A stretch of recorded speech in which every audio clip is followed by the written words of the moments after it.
y a Cervantes.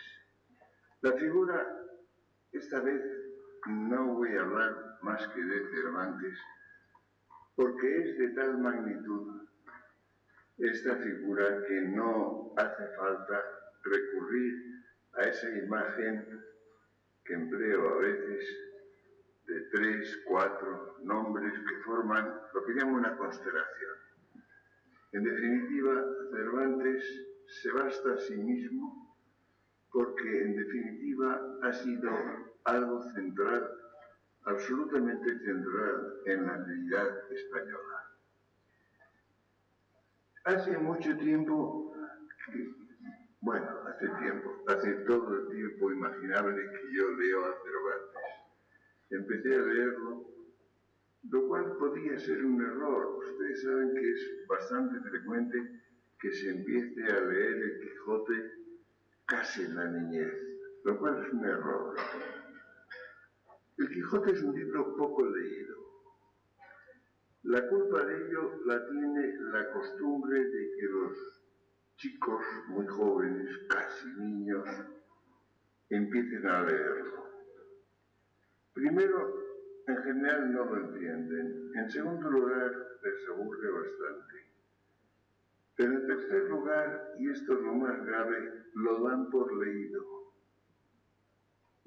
Y mucha gente cree que ha leído el Quijote, pero no lo ha leído. Y cuando pasa cierto tiempo y se da por leído, ya no se lee jamás, porque da vergüenza empezar a leerlo entonces. Yo no es que sea vidente ni nada parecido, pero estoy seguro de que sin salir de esta sala habrá algunos ejemplos de personas que no han leído el Quijote porque lo han dado por leído a destiempo. Yo empecé a leerlo demasiado joven, lo reconozco, pero en fin, lo que pasa es que he seguido leyéndolo desde entonces. Incluso he hecho un tipo de lectura del Quijote que les recomiendo vivamente. En general, es un libro que se lee lentamente.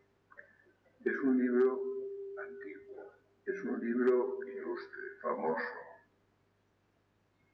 Y entonces se suele leer además en ediciones con notas, con comentarios, despacio, interrumpiendo la lectura. Esto lo hemos hecho todos más de una vez, pero yo hice hace 10 años una lectura distinta. Lo leí como una novela corriente y moliente. Lo leí seguido, las dos partes, en 8 o 10 días, sin ni una nota siquiera,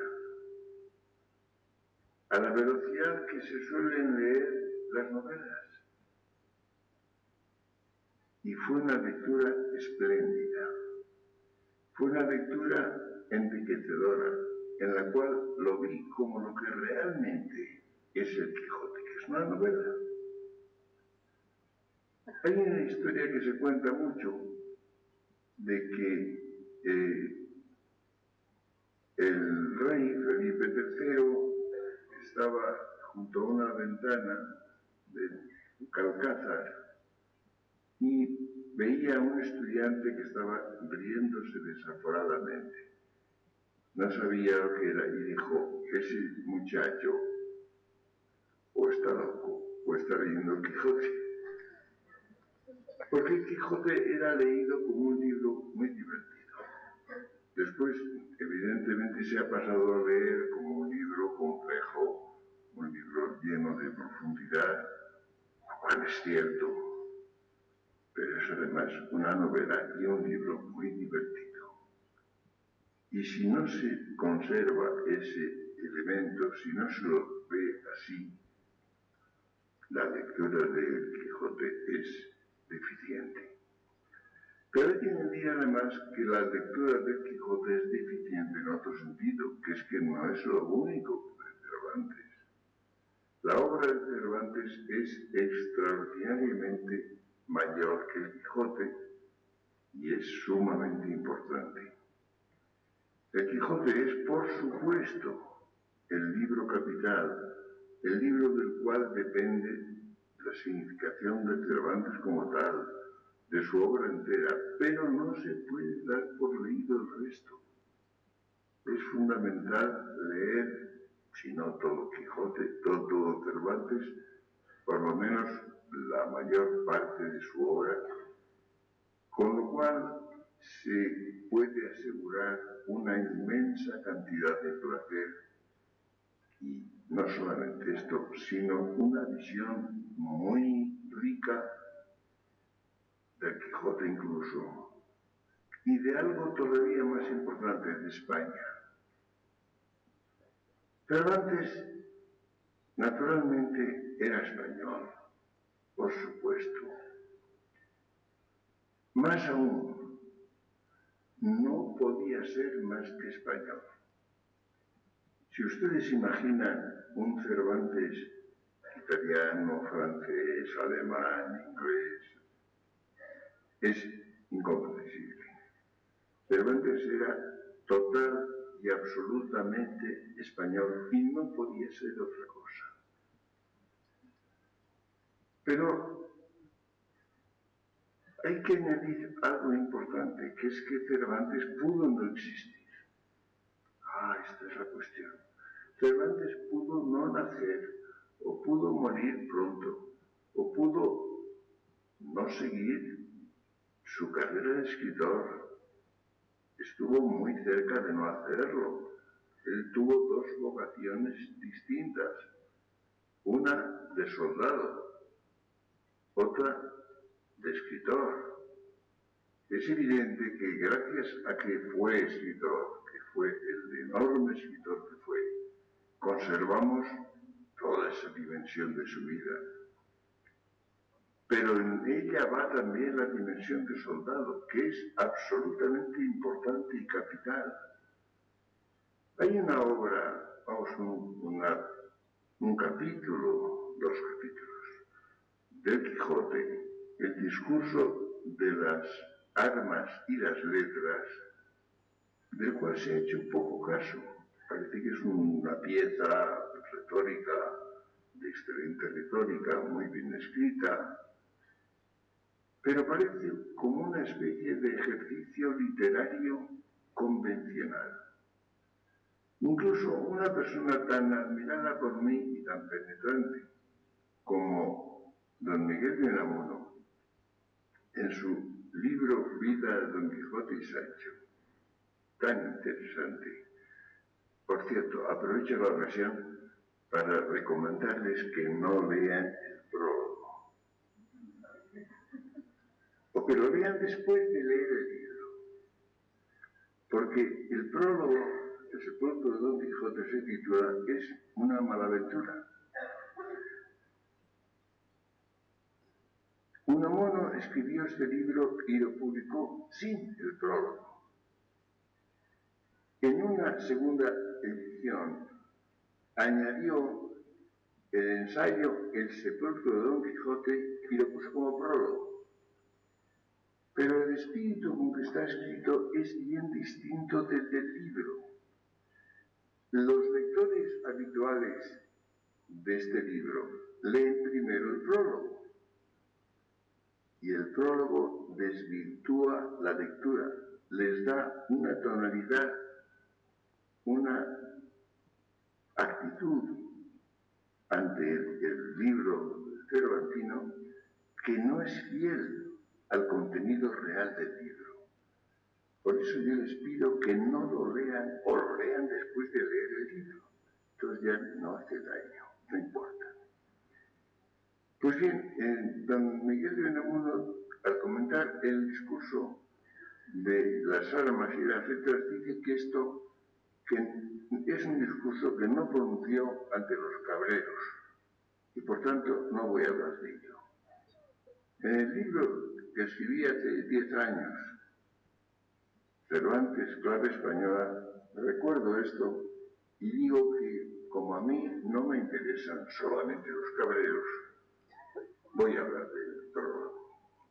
El prólogo es una obra maestra del discurso de las armas y las letras, porque muestra con un conocimiento directo, personal, extraordinario, lo que son las armas y lo que son las letras, lo que es la guerra, que él conocía muy bien y con graves consecuencias, la guerra en tierra, la guerra en el mar, en Lepanto. Y encuentra que es algo enormemente difícil, meritoso, penoso, digno,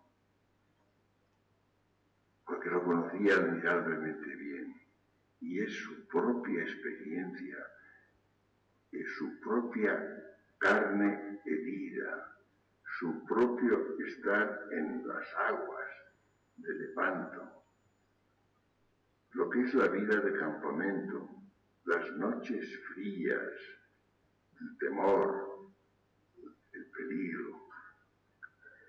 Todo eso lo vivió Cervantes enormemente y lo conoce directamente y se nota en el texto admirable.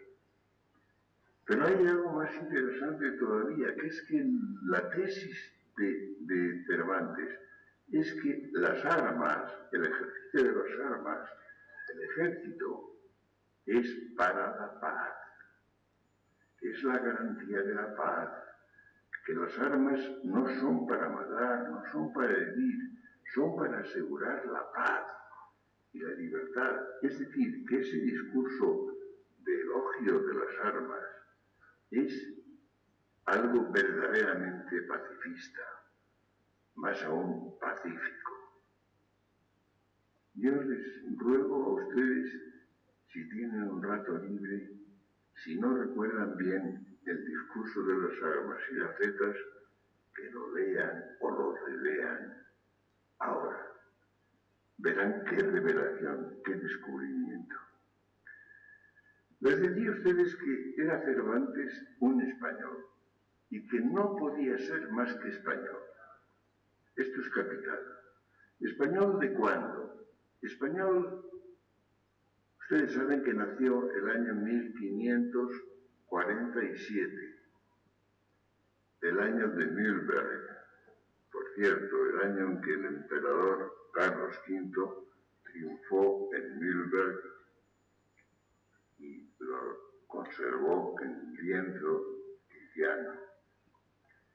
Murió en 1616, es decir, tuvo una vida relativamente larga, para la época más bien larga. Ahora solemos durar mucho.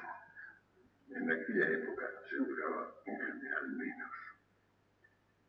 Pero lo interesante es lo siguiente. Nació en 1547. Como saben ustedes, Felipe II murió en 1598.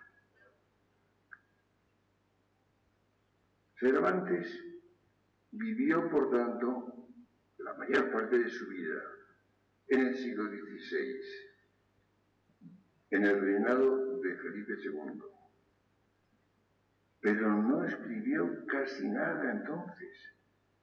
La obra de Cervantes es casi toda del siglo XVII, de los primeros 16 años del siglo XVII.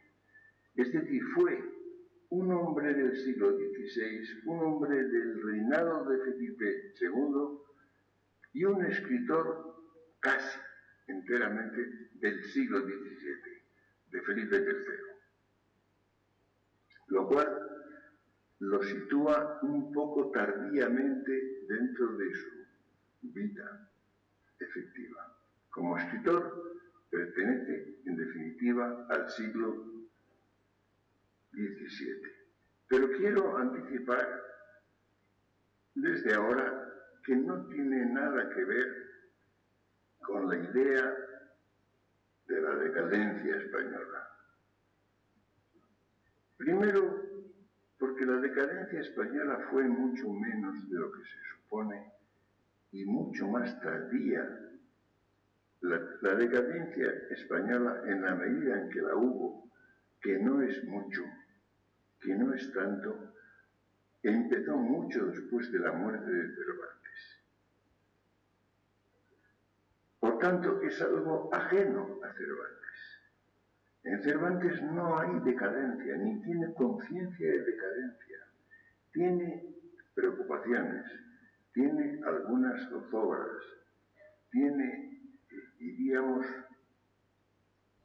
algunos temores respecto de España, pero tiene confianza, tiene la convicción de que España es un país extraordinariamente importante y de que está en una época enormemente poderosa y creadora. Algunas desilusiones sí, no más que eso. Lo cual sitúa en definitiva a Cervantes en un momento determinado. Les decía a ustedes que era español y no podía ser otra cosa. Es absolutamente inimaginable, incomprensible, un Cervantes que no fuese español. Pero hay algo interesante que hay que añadir, y es que una vez nacido Cervantes, una vez que Cervantes existió y pudo no existir, o pudo no ser escritor, o pudo no conservarse su obra, todo esto es azaroso, esto ocurrió de hecho, pero solamente de hecho. Una vez que ha ocurrido esto, España es incomprensible sin Cervantes. Nos encontramos, por tanto, con que Cervantes no podía ser más que español, aunque podía no haber existido, pero desde que nació y escribió y publicó, España es incomprensible sin Cervantes. Lo cual quiere decir que la España desde el siglo XVII incluye como uno de sus ingredientes esenciales la realidad de Cervantes. Lo cual naturalmente le da un puesto sumamente particular y establece una relación entre Cervantes y España como tal que no existe en ese grado, de la manera incomparable en que acontece en este caso con los demás autores, con las demás grandes figuras españolas. Es una cosa que convendría tener presente, ver qué personas, qué figuras son las capitales, las que han resultado ser constitutivas de España. ¿Qué figuras son absolutamente necesarias si queremos entender España? Se pueden citar bastantes. En definitiva, este curso es un intento de recordar un cierto número de ellas y situar su figura, pero si ustedes me pidieran que nombrara tres, yo diría Cervantes, Velázquez, Ortega.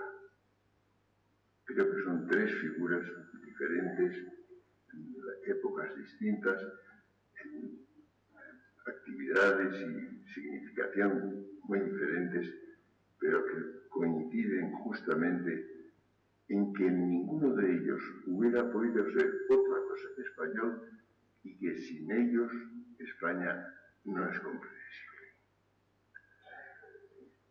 La obra de Cervantes como escritor es tardía. En definitiva, lo único que escribió en el siglo XVI, lo único que escribió en tiempos de Felipe II fue la novela pastoril, que era un género ya un poco anticuado.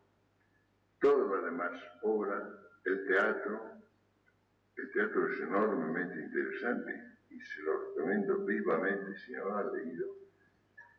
Las novelas ejemplares, El Quijote, El Persiles, todo eso es del siglo XVII y es extraordinariamente rico de significación y de contenido. Yo creo que se puede trazar la figura de Cervantes con unas cuantas frases suyas, con unas pocas frases. Yo recuerdo algunas y no resisto la tentación de evocarlas ante ustedes. En una obra un poco burlesca, una obra teatral, escrita un poco en broma, hay un personaje en Constantinopla que le dice a Madrigal, que es un poco medio pícaro: español sois sin duda, y soylo, lo he sido y lo seré mientras que viva, y aun después de ser muerto 80 siglos. Es algo jactancioso, exagerado, pero lo curioso del caso es que es una declaración de la condición española que yo simplemente no comprendo. Que los españoles no sepan esos pocos versos de memoria. Es increíble. Creo que en cualquier lengua, en cualquier país, existieran unos pocos versos, como los que acabo de recordarles. Es evidente que todo el mundo lo sabría. Yo no estoy seguro de si los he leído citados una vez o ninguna, pero además los he visto citados una vez, lo cual me parece extraordinario. Me gustaría saber cuál es su experiencia personal. Esto por una parte, pero en otro lugar, en otro contexto, con otra significación, hay una frase que repite Cervantes en varias ocasiones: tú mismo te has forjado tu ventura. Y hay algo más. En un momento de gran crisis, de gran dificultad, que está pasándolo muy mal, dice Don Quijote: yo sé quién soy y quién puedo ser. Y ahí, si quieren ustedes, verso y medio, en otro contexto más tardío, que también me parece muy interesante, que dice Cervantes: con poco me contento, aunque deseo mucho. Si ustedes juntan esas 4 frases, yo creo que obtienen el retrato de quién era Cervantes. Los versos jactanciosos de Madrigal significan precisamente el reconocimiento de su instalación en el mundo.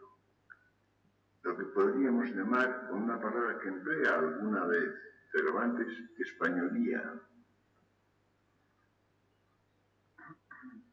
Lo dice con naturalidad, es un texto jovial, jactancioso, exagerado, aun después de ser muerto 80 siglos, imagínense. Esa naturalidad es la referencia a lo que llamo instalación. Cervantes se siente en la instalación española.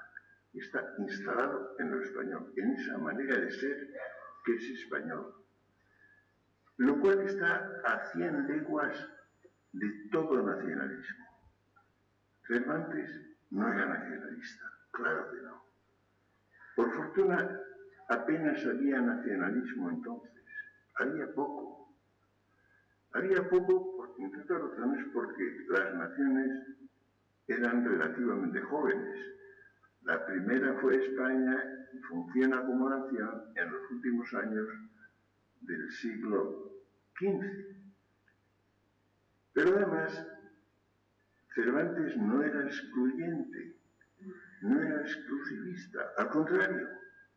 Cervantes estaba lleno de interés, de simpatía por por todas las regiones españolas, sin duda, por los países más próximos, como Portugal o Italia, tenían sueños de Italia, pero también de Francia. Habla con simpatía de todos, incluso de Inglaterra, aunque había una guerra casi permanente y había una rivalidad. Es decir, no hay asomo de nacionalismo en esa declaración de Madrigal. Simplemente es español, está instalado en esa condición española, en esa españolía, que toma un poco a broma, incluso que se puede tomar a broma. Ustedes piensen que los nacionalistas no toman jamás a broma la realidad, ni la suya tampoco. Y esto aparece en el texto de Cervantes.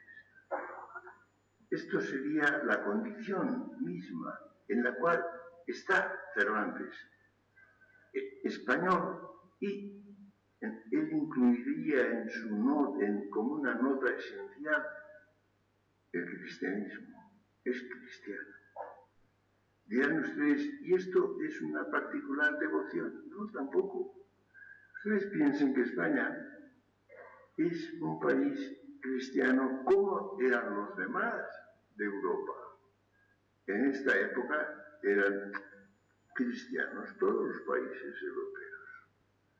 Pero resulta que España era cristiana de otra manera, porque España tenía que no haber sido cristiana. España fue invadida por los musulmanes el año 711. Lo mismo que lo habían sido un poco antes, continúan después, los invasores árabes en todo el norte de África y con algunas penetraciones europeas. Ahora bien, todas las partes del África septentrional, desde Egipto hasta el Magreb, que habían sido helenizadas, romanizadas, cristianizadas, siguen siendo países de lengua árabe, de cultura árabe, de religión musulmana. Y eso hubiera sido lo normal, hubiera sido lo que hubiera debido ocurrir en España también. España debía ser un país como los del norte de África, repito, desde Egipto hasta Marruecos. Lo que ocurre es que eso pareció inaceptable a los españoles de comienzos del siglo VIII. No aceptaron esto. Les pareció que era la pérdida de España. Que eso, esa España musulmana, esa España islámica, no era España. No podía serlo. Estaban instalados los islámicos en la mayor parte de España, en casi todo el territorio español, pero España era otra cosa. España era un país cristiano. Y eso quería decir un país europeo, un país occidental. Como ven ustedes, no es que tuviera España la condición cristiana que tenían los demás países de Europa, es que era su condición, era su principio de identificación. Y esto es lo que ha hecho naturalmente que la historia de España haya sido la recuperación de la España perdida, que es lo que se llamó la Reconquista. La gente no está bien cuenta de que la relación de España con el cristianismo ha sido diferente de la del resto de Europa. No es que Europa no fuera cristiana, claro que lo era, por supuesto. Sí, pero de otra manera. Diríamos que los países europeos eran cristianos, pero España consistía en ser cristiana. De modo que ven ustedes que es fundamental. Y esto aparece claramente en Cervantes. Cervantes es un hombre abierto Es un hombre que llamaríamos con una palabra que no se empleaba entonces quería decir generoso, pero era también liberal. Estaba abierto, tenía simpatía por los demás. Fue cautivo, como saben ustedes, 5 años, 5 durísimos años en Argel, expuesto a los peores tratamientos y a las peores amenazas. Sin embargo, no hay una gota de odio ni de amargura respecto de los musulmanes y respecto de los propios argelinos que lo tienen cautivo 5 años. Él era cristiano, estaba instalado en la condición cristiana porque era español y el español era constitutivamente cristiano y por tanto vivía en esa doble instalación, España y la condición cristiana. Esto es capital. Si no se tiene eso en cuenta, no se entiende bien. Pero algo más, les decía a ustedes que esta frase que repite en prosa y en verso, tú mismo te has forjado tu ventura. Esto quiere decir que la vocación de Cervantes es la libertad. La palabra libertad, yo no creo que haya un ejemplo fuera de él en su tiempo y en otros muchos tiempos, en que aparezca de tal manera afirmada la libertad de la voluntad. Cervantes cree que la libertad es la misma condición del hombre. Ustedes piensen que el pensamiento filosófico, el pensamiento teológico también, se ha debatido largos siglos con el problema de la libertad. La historia, por ejemplo, de la teología medieval, moderna, ha sido en una proporción inmensa un examen, un análisis de la libertad o de sus dificultades. No olviden ustedes, por ejemplo, la actitud de servo arbitrio de Lutero frente a la tesis católica del libre arbitrio, que aparece en todo desde... Bueno, nos hemos encontrado en nuestro camino ya en este curso, desde Luis Vives hasta los teólogos del siglo XVI y XVII. La libertad es la condición fundamental, es el mayor bien de la vida, es lo que no se puede perder, a lo que no se puede renunciar. La proclamación de la libertad en Cervantes es absoluta y total. Una de sus ideas predilectas y más defendidas es que el amor tiene como condición la libertad. El amor no se puede impedir. Tratar de estorbar o impedir el amor tiene siempre malísimas consecuencias. No se lo puede imponer. El amor impuesto o el amor prohibido, el amor evitado, el amor vedado, tiene graves consecuencias siempre, en todo momento. Es la condición misma de la vida humana. Es interesante ver cómo en prosa, en verso, en las novelas, precisamente en que el hombre se hace a sí mismo, se elige a sí mismo. Piensen ustedes, acabo de decir unas cuantas palabras que resumen quizá el núcleo de lo que diríamos hoy, empezando el tercer milenio, de lo que es la vida humana. Cervantes no era un filósofo, no escribió sobre filosofía, no hizo un tratado filosófico. Y sin embargo, en su obra literaria, en su obra novelesca, teatral o poética, encontramos los rasgos capitales que hoy reconoceríamos en la filosofía más actual, la filosofía nuestra, más propia, y por cierto, muy primariamente española, como la definición, la condición misma de la vida humana. Resulta tal vez que este no filósofo, que este hombre no teórico, que este hombre no de pensamiento, sino más bien de imaginación y de poesía, de creación literaria, por estar instalado en esa radical convicción española, coincide asombrosamente con lo que el pensamiento español, la filosofía española, ha venido a descubrir y a proclamar y a analizar más que en ningún otro lugar del planeta. Cosa que también conviene recordar. Esta obra, por tanto, aparece extrañamente ligada a España. Resulta que las condiciones de España aparecerán ligadas a la versión literaria que ejecuta Cervantes en su obra.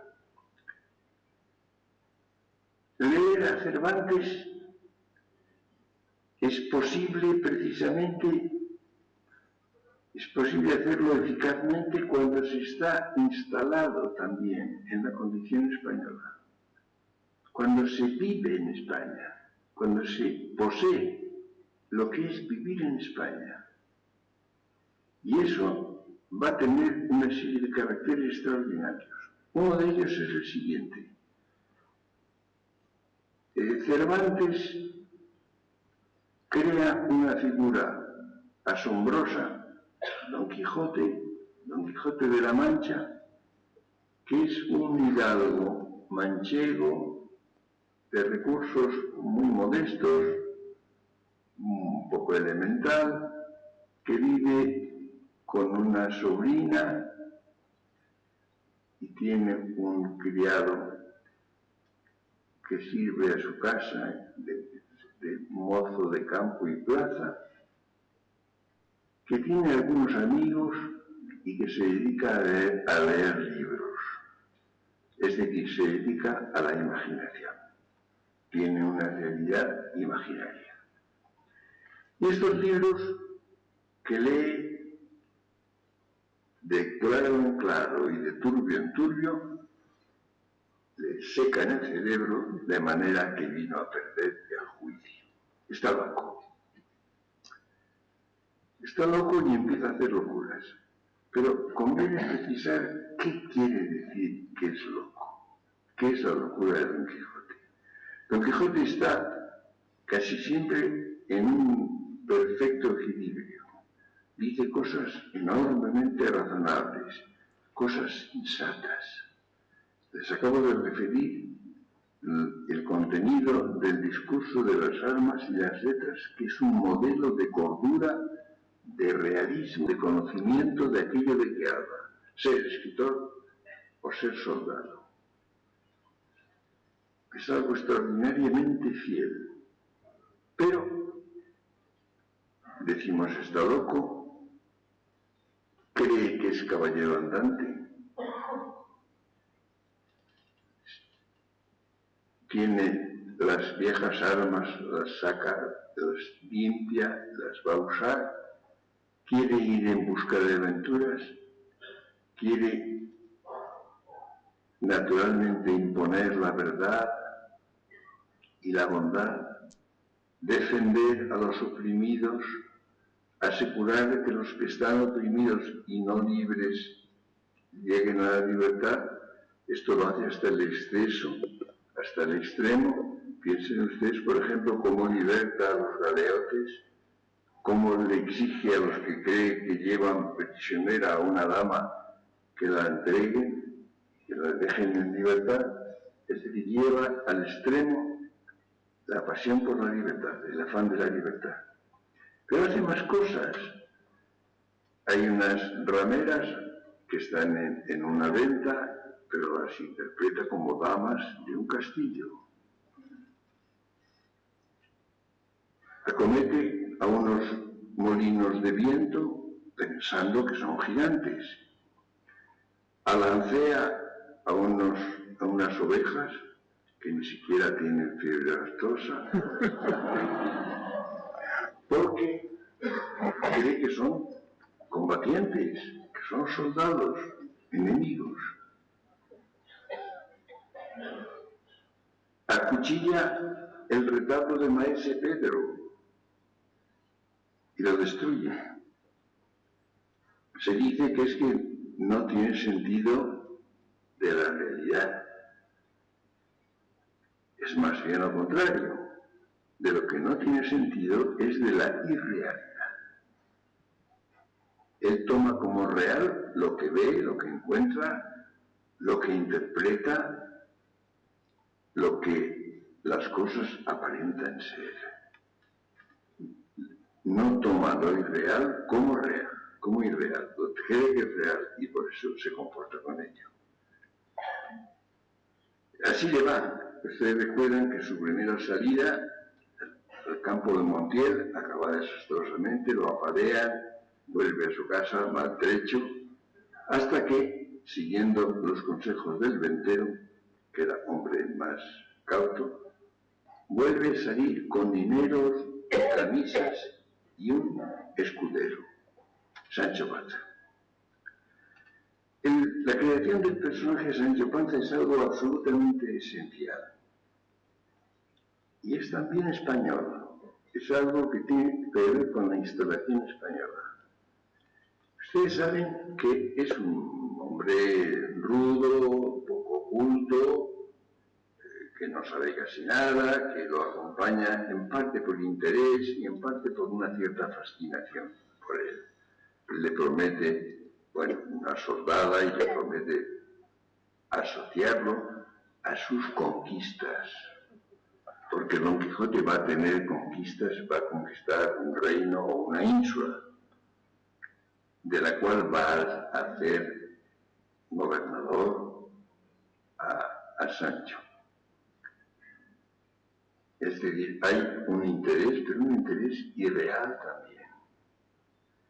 La función de Sancho Panza es sumamente delicada. Es servir de puente entre el mundo normal, el mundo real, de la gente que vive en el mundo real, y el demente Don Quijote, que no reconoce la realidad, que la toma como quiere, como cree que le parece que es. Y naturalmente advierten ustedes cómo desde que Don Quijote se asocia con Sancho, la vida va un poco mejor, no lo apalean tanto, no lo pelean tanto, puede viajar, puede moverse. No olviden ustedes que llega hasta Barcelona, que no está muy cerca. Llega hasta Barcelona, donde es derrotado por el caballero de los espejos, por el bachiller Sansón Carrasco. Ustedes saben que casi todos los estudiosos de Cervantes tienen antipatía al bachiller Sansón Carrasco. Les parece el prosaísmo, les parece el hombre que no comprende la genialidad de Don Quijote y su carácter de aventurero, de caballero andante, etc. Bueno, depende de cómo se mire. A mí, el bachiller Sansón Carrasco me parece una figura absolutamente quijotesca. Recuerden ustedes cómo primero desafía y lucha con Don Quijote para que sea derrotado y entonces tenga que renunciar a la caballería, tenga que renunciar a ser caballero andante y vuelva a su lugar, a su familia, a su casa, a su vida tranquila en un pueblo de la Mancha. Es derrotado y después en la segunda salida se va hasta Barcelona disfrazado, convertido en un personaje también ficticio y lucha con Don Quijote en la playa de Barcelona. Ustedes imaginen el esfuerzo y el gasto que hace el bachiller Sansón Carrasco para disuadir a su vecino Don Quijote de que se comporte peligrosamente, como un demente, como un caballero andante. y no se acuerde de que es Alonso Quijano el bueno, un hidalgo, un modesto hidalgo manchego. Pero es curioso que esa gente lo critique en nombre de Don Quijote, pero hay algo más quijotesco, que el comportamiento real, efectivo, del bachiller Sansón Carrasco. Y evidentemente es una figura absolutamente quijotesca, pero llevada a la práctica. No es que opine sobre él, no es que se gasta el dinero y el peligro, expone su vida justamente para convencer a Don Quijote de que abandone su papel ficticio de caballero andante. Y comprenden ustedes que esto encaja más, pero por otra parte, la relación asombrosamente interesante entre Don Quijote y Sancho. Don Quijote es el amo, es el señor. Sancho es su servidor, su escudero, un hombre bastante rústico, interesado, elemental, pero es un hombre y tiene enorme devoción por Don Quijote, que de vez en cuando le suelta un palo y se siente irritado con él.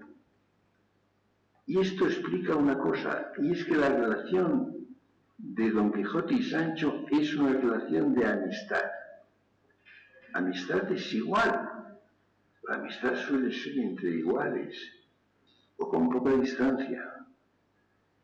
Entre Don Quijote y Sancho hay una relación de gran desigualdad, de clase social, de refinamiento, de cultura, de autoridad, porque la tiene, es el amo, y el otro es el criado, es el escudero. Pero es amistad. Y hablan, y hablan, y hablan, y toda la historia está llena de conversaciones entre ellos, y se respetan mutuamente, y se quieren entrañablemente. Y esto es característico, porque España es un país curioso. Los españoles han tratado a los demás hombres como personas. Cuando digo esto, suelo añadir que no quiere decir que bien, porque las personas se las puede tratar mal, y los españoles han tratado a otros hombres mal en ocasiones, pero como personas, no como cosas, no como negocios, no como materia económica, siempre como personas. Pues bien, es lo que ocurre en esta extraña amistad desigual, insisto en desigual, entre Don Quijote y Sancho. Como ven ustedes, por tanto, se van realizando, se van aclarando esos rasgos de vinculación esencial entre España y Don Quijote. Don Quijote es español, no puede ser más que español, pero resulta que cuando España se ha comportado, diríamos, españolamente, cuando se ha comportado con españolía, ha actuado de una manera quijotesca. A veces con cierta dosis de locura, con gran frecuencia haciendo mal negocio, equivocándose, exagerando las cosas, viéndolas como tal vez no son o no acaban de ser. Pero es una relación personal. Si ustedes repasan la historia de España, verán ustedes cómo es siempre una historia de personas entre personas. Justamente cuando España es España, cuando España se comporta como tal, tiene estos rasgos. Es religiosa, defiende la libertad, está penetrada del entusiasmo por el amor, tiene la conciencia de tener que elegirse, de hacer lo que tiene que ser, yo sé quién soy. Dice, pues se puede equivocar, pero es lo que tiene. Como ven ustedes, por tanto, si ustedes toman la figura de Cervantes y toman ustedes la historia real de España, la verdadera, la que ha sido, verán ustedes que hay una especie de extrañísima correspondencia, absolutamente extraña. Pero claro, la historia es la historia de muchos siglos. Y España ha tenido caídas. España es cervantina no siempre. Se podría estudiar la historia de España desde esta perspectiva. Se podría ver cuándo España ha sido fiel a ese ejemplo de Cervantes, a eso que ha incluido Cervantes en ella, en su historia, que hace que sin Cervantes es incomprensible. Pero España no ha sido siempre fiel a esto. No. España ha tenido desmayos de su cervantinismo, de su quijotesmo, en definitiva casi siempre, y ha sido justamente infiel a su propia convicción. Lo cual establece una extraña vinculación histórica entre España y el modelo cervantino, la figura cervantina.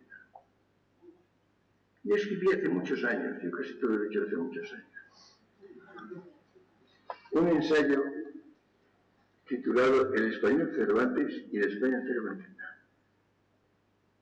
Y justamente estaba un poco guiado por la idea de que para España ser fiel a sí misma es ser cervantina y a última hora quijotesca. Y que cuando ha desmayado de esta pretensión, cuando ha olvidado este deber, diríamos, de ser fiel a Cervantes, a lo que Cervantes ha sido menos España. Ha abandonado su propia condición y casi siempre ha descendido, le ha ido mal, en definitiva. Dirán ustedes, y esto es una tentación, pero que yo creo que se puede evitar, la asociación de esta idea con la idea de decadencia. Se suele pensar que Cervantes representa la España en decadencia, que es la España no del gran poderío que había tenido, sino la España de las derrotas, la España de los quebrantos, la España de la disminución de su capacidad creadora. Pero es que no es así, es que en definitiva la España en decadencia no la conoció Cervantes.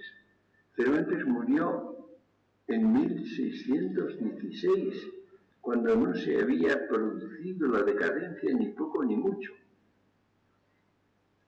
Había tenido desengaños, había tenido decepciones. Pero es que ocurrió lo siguiente, la vida tiene caras. La vida tiene caras. Y ustedes piensen, si ustedes miran ahora, dejando a Cervantes de momento, si ustedes miran la historia española, la vida española, en el siglo XVI, en el siglo XVII, en comienzos del siglo XVII, verán ustedes cómo hay éxitos, triunfos, reveses, pérdidas. Eso es la vida. Eso es lo que ha tenido la vida siempre, lo que tendrá siempre. La vida tiene caras, distintas caras, y tiene altibajos. Y eso ha parecido siempre normal. Y a los españoles les parecía normal. Los españoles han tenido grandes triunfos, grandes éxitos, algunos reveses, algunas pérdidas, algunos fracasos. Eso parecía normal, parecía que es las dos caras de la vida. Y hay un momento en que empieza a sentirse que los reveses son decadencia, que las pérdidas son descensos, aunque poco después la cosa se invierta, la tendencia se invierta, y sin embargo se toma toda pérdida o todo revés o toda derrota como decadencia.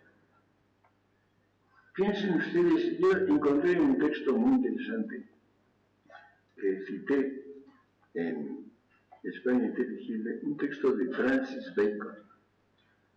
Francis Bacon era un filósofo importante, pero era algo más, era el canciller de Inglaterra, era el político que conducía en gran buena medida los destinos de Inglaterra.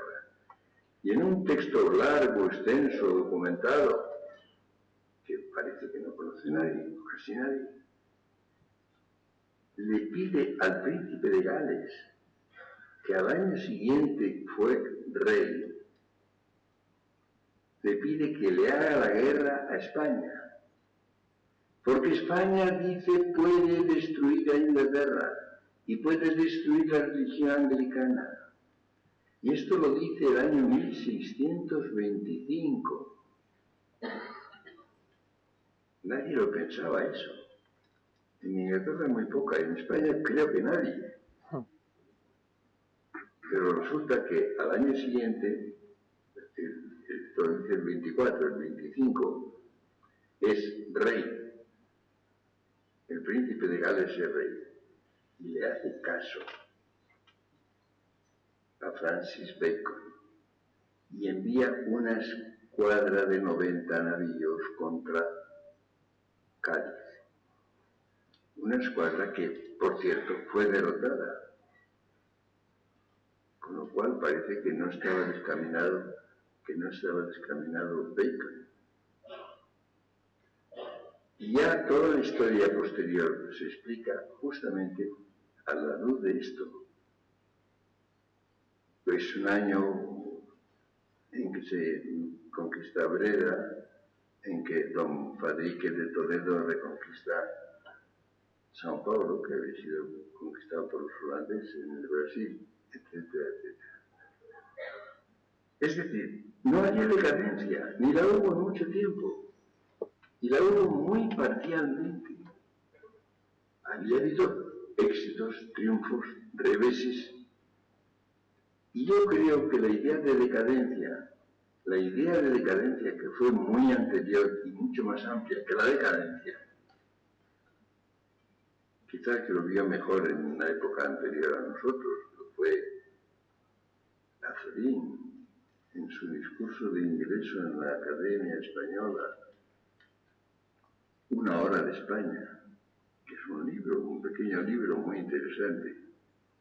Yo creo que lo vio muy claramente, vio cómo la decadencia no había tal. Y cómo además ocurría que hubo ciertas decadencias en ciertos aspectos de la vida española o en ciertas zonas de España. Pero él dice que es como si de una empresa que tiene establecimientos y intereses en muchos lugares, se dice que está en decadencia porque ha habido pérdidas en un lugar, pero ha habido ganancias incluso mucho mayores en otros.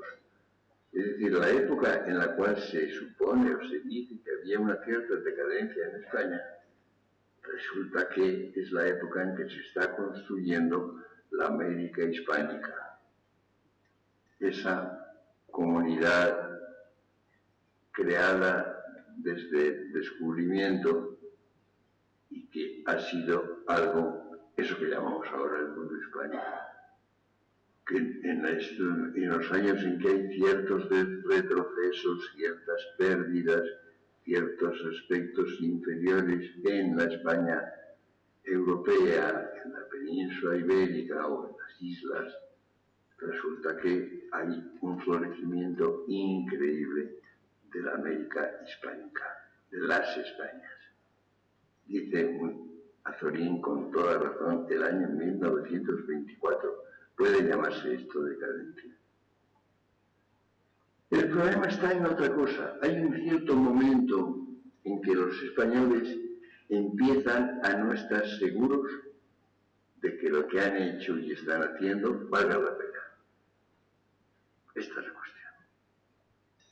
Los españoles estaban convencidos de que estaban haciendo algo enormemente grande, enormemente, y algo sumamente interesante, algo que valía los esfuerzos, la imaginación, las creaciones múltiples, los peligros, los reveses.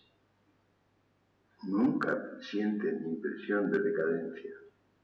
Pero hay un momento, pero ya muy entrado el siglo XVII, en que especialmente por influjo de países europeos que no entienden eso, que no entienden qué es lo que se está haciendo en España o que se ha hecho en España, eso lo adoptan los españoles. Una enorme cantidad de españoles hace suya esa posición, esa actitud.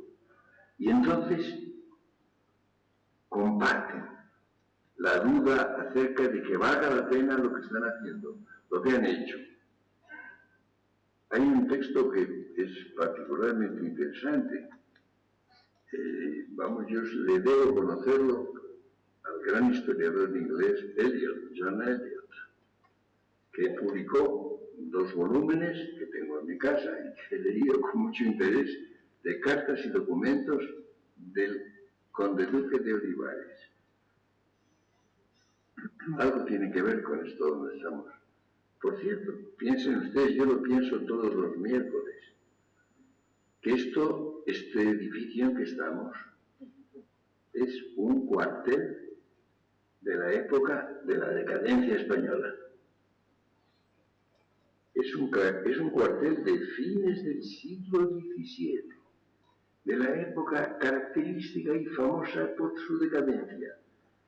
Yo cada vez que entro aquí y me encuentro en este edificio, siento una inquietud y pienso si esto se podría llamar decadencia. Pero en fin, lo que quiero decir es lo siguiente. En esta época en que se siente, repito, una cierta desconfianza, en que valga la pena lo que se está haciendo, en 1643, el conde duque de Olivares, del cual dice Eliot, que lo conoce más que nadie, que era una figura extraordinariamente importante, que era un estadista del tamaño de Richelieu, cosa que ningún español piensa, ni cree, ni quiere, que es lo peor. Pues bien, cae en desgracia, pierde el poder, y entonces escribe o hace escribir un folleto de justificación defensivo. Y en él precisamente dice que ha fracasado. Es la justificación ante el rey, ante la opinión pública, que ha fracasado. Que el que ha tenido éxito ha sido su rival Richelieu.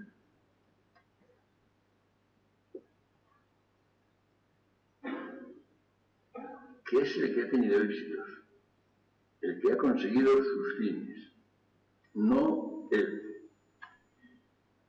Lo curioso del caso es lo que añade, pero es que dice: yo he actuado fiel a las normas de la religión cristiana y de la moral. Richelieu no. Richelieu no ha seguido ni poco ni mucho y ha tenido éxito. Pero lo verdaderamente interesante es que es un escrito justificativo de un gobernante que ha caído, que ha perdido el poder. Lo cual quiere decir, ¿qué quería decir política en España a mediados del siglo XVII?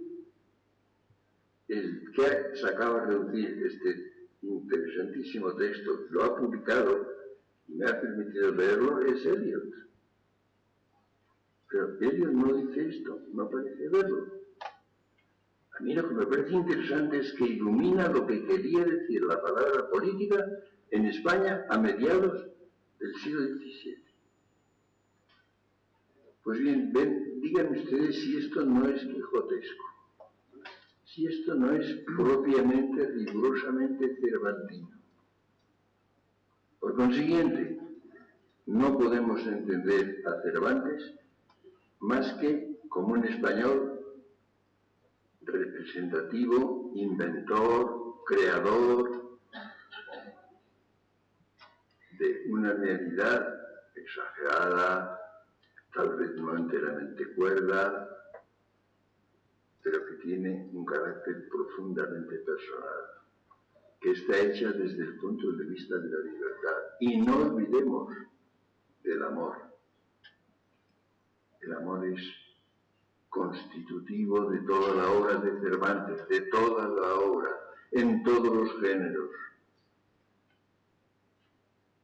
Y en definitiva resulta que si entendemos a España, podemos entender realmente a Cervantes, y si somos capaces de leer con los ojos abiertos a Cervantes, tenemos una gran probabilidad de entender España y saber qué ha sido y qué sigue siendo y sobre todo qué puede y debe ser. Muchas gracias.